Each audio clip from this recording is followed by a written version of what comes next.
маъмурияти толибони афғонистон бо ҳукуматҳои қазоқистону туркманистон мувофиқат кардааст ки дар ғарби ин кишвар дар наздикиҳои шаҳри Ҳирот як маркази бузурги лоҷистикӣ бунёд намояд.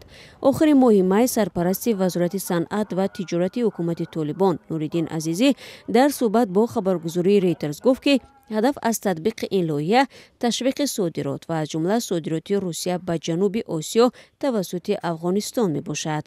کشور روسیه اعلان کرد که ما 50 میلیون تن مواد نفتی را ما هدف میگیریم، روان میکنیم به کشورهای جنوب آسیا و به این برنامه ریزی دارند و زیادتر شاید راههای بدیل هم داشته باشه. ما خواستیم، هر سه جانب خواست که روی موضوعاتی که ما بتانیم موقعیت هدفی که افغانستان سال هاست در روی شعار است که افغانستان یک نقطه وصل آسیای شمال و جنوب است، این را به حقیقت بدل کنیم. به قبل عزیزی مذاکرات بنیاد مرکزی لوجستیکی میان هیئت‌های قزاقستان، ترکمنستان و افغانستان 6 ماه به این سو ادامه داشت.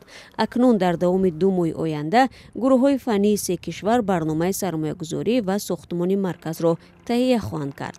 بنیاد مرکز بخشی از برنامه بزرگتر استفاده موقع استراتژیکی افغانستان بوده است که در میان آسیای مرکزی و آسیای جنوبی قرار دارد.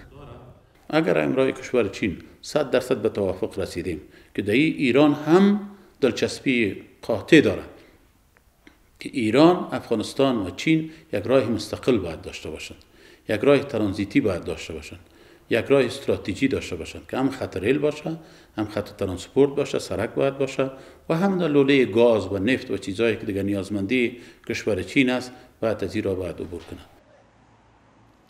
از زمانی سر قدرت آمدن طالبان سرمایه‌گذاری خارجی به افغانستان به قدر قابل ملاحظه کاهش یافته است. بر علاوه خشکسالی‌های پی در پی وضع کشاورزی را که مهمترین بخش اقتصادی افغانستان است تباه نمود. حکومت طالبان که تا هنوز از طرف یگان دولت همچون حکومت افغانستان اعتراف نشده است، باور دارد که از حساب موقع جغرافیاش امکان دارد به مرکز ترانزیتی آسیا تبدیل یابد.